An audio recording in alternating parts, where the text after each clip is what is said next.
سر شکر کی کیا صورتیں ہیں؟ شکر کی کئی صورتیں ہیں۔ شکر کی ایک صورت یہ ہے کہ گلہ نہ ہو، بندوں کا گلہ بھی نہ ہو، خالق کا گلہ بھی نہ ہو، زندگی کا گلہ بھی نہ ہو، اور شب و روز کا گلہ بھی نہ ہو۔ زندگی کا حاصل اور محروموں کے حوالے سے جائزہ نہ لینا شکر کی تعریف ہے، تو اسے حاصل اور محروموں کی شکل میں نہ تولو، یہ بھی شکر ہے۔ زندگی میں نہ کچھ ہونا ہے نہ پانا ہے، بلکہ آنا اور چلے جانا ہے۔ شکر کی بات یہ ہے کہ زندگی میں اپنی کمفرٹ کو عطا کرنے والے محسنوں کی تلاش کرو اور پھر محسنوں کا احسان ادا کرو۔ اللہ تعالیٰ نے شکر کی یہ شکل بتائی ہے کہ جس نے انسان کا شکر ادا نہ کیا اس نے میرا شکر کیا ادا کرنا ہے۔ پہلی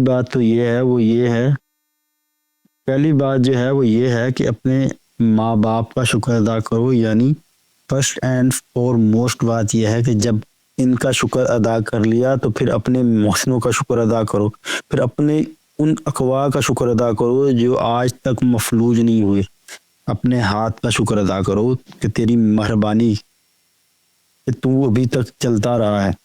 جو بھی نعمت موجود ہے اس پر شکر ادا کرو، جو گیا اس کو بھول جا اور جو بچا ہے اس پر شکر ادا کرو۔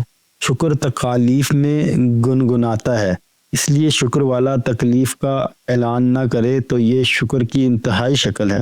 یعنی تجھے تکلیف ہے اور ساری دنیا کو نظر آ رہی ہے، اللہ کو تو اس تکلیف کا پہلے ہی پتہ ہے کیونکہ وہی تو تکلیف بھیجنے والا ہے۔ تو تکلیف کا اظہار نہ کرنا شکر کے درجے میں داخل ہونے کے برابر ہے۔ لہٰذا اپنی تکلیف کا اظہار نہ کرنا بلکہ جو تکلیف ہے اسے دل میں رکھنا۔ اس لیے پہلے بات یہ ہے کہ تو تکلیف کو برداشت کرے تو یہ آدھا شکر ہے، پھر تکلیف پر مسرت کرے کیونکہ اللہ کو یہی پسند ہے۔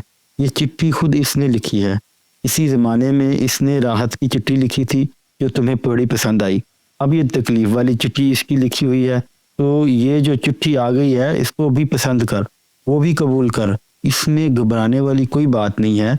تو یہ شکر کے درجے ہیں۔ شکر کرنے والا انسان اپنی نعمتوں میں جو اس کے پاس ہیں ان میں دوسروں کو شریک کرنا پسند کرے گا، ان لوگوں کو شریک کرے گا جو اس نعمت سے محروم ہیں۔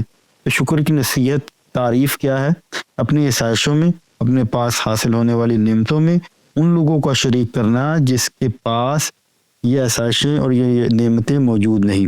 شکر جو ہے فیاض ہوتا ہے، عطا کرتا ہے، غریب ہو کے بھی فیاض ہوتا ہے، غریب بھی بڑا سخی ہوتا ہے۔ ایک دفعہ سوال کیا کسی نے کہ آپ یہ جو کہہ رہے ہیں تو غریب کیسے سخی ہو سکتا ہے؟ سخی تو اللہ کا دوست ہوتا ہے، اور جو امیر ہو وہ تو سخی ہو سکتا ہے، لیکن غریب کیسے سخی ہو سکتا ہے؟ غریب بھی سخی ہو سکتا ہے اگر وہ دوسروں کے مال کی تمنا چھوڑ دے، اس طرح وہ سخی ہو گیا۔ اس کا مطلب یہ ہے کہ وہ غنی ہو گیا۔ شکر جو ہے یہ سرنگو ہو جاتا ہے، شکر والا پھلدار شاخ جو ہے جھک جاتی ہے، گلے جو ہیں یہ بے ثمر شاخ ہے جو اکڑ جاتی ہے۔ گلہ ہمیشہ بے ثمر رہتا ہے، شکر جو ہے ثمردار شاخ کی طرح ہمیشہ جھکا رہتا ہے۔ شکر کے اندر وزڈم، دانائی پیدا ہو جاتی ہے، اور گلے کے اندر انسان بیرن یعنی ویران ہو جاتا ہے۔ وہ کمپلینٹ یعنی گلہ شکوہ شکایت کرتا ہے، پھر وہ جو پروگرام بناتا ہے وہ ٹوٹ جاتا ہے، پھر بنائے گا پھر ٹوٹ جائے گا، اور شکر کرنے والے کا کوئی پروگرام نہیں ٹوٹے گا کیونکہ اسے بنا بنایا پروگرام ملتا ہے۔ اس لیے شکر کرنے کے بے شمار حالتیں ہیں، ہر حال شکر والا حال ہے، ہر عادت ہے، یہ ایک کیفیت ہے، ایک مزاج ہے۔ شکر کرنے والے ہر حال میں شکر کریں گے۔ آپ اپنی زندگی بناؤ، ضرور بناؤ، لیکن زندگی کو بوجھ نہ بناؤ۔ تو آپ جو زندگی بنا رہے ہیں اب اس کو بوجھ نہ بناؤ، اس طرح زندگی آرائش ہے۔ تمہیں ہر ٹربل دل کی تکلیف ہو جاتی ہے، جیسے بھی زندگی گزر رہی ہے بس گزر رہی ہے، ٹھیک ہے، آج کا دن گزرا بس گزر ہی گیا، آج کے دن کی شام ہو گئی، جبکہ صبح آپ کہہ رہے تھے کہ شام نہیں ہوگی۔ اکثر صبح ہو تو دل میں آتا ہے کہ آج شام کیسے ہوگی، آج کی شام نہیں ہو سکتی، دن بڑا مشکل گزرے گا لیکن یہ گزر گیا، یہ گھڑی بھی گزر جائے گی، پھر مرنے کا وقت آ جائے گا، پھر کیا ہوگا، سب ٹھیک ہو جائے گا۔ اس لیے وقت کشاں کشاں گزرتا جا رہا ہے، آپ سکون سے، آرام سے، محبت سے، اللہ کے فضل شکر سے چلتے جاؤ۔ اور جب میں نے یہ کہا تھا کہ اب کسی اور پیغمبر نے نہیں آنا تو نہیں آنا، اور اس کا مطلب یہ ہے کہ یہ اسلام جو ہے یہ مکمل ہے. مسلمانوں کو دقت یہ ہو رہی ہے کہ وہ ماضی سے رابطہ نہیں کر رہے، کیونکہ اب مستقبل سے رابطہ نہیں ہونا. کیونکہ پرانے زمانے میں یہ تھا کہ جہاں کوئی تعلیم سمجھ میں نہ آئے تو نیا پیغمبر آ جاتا تھا.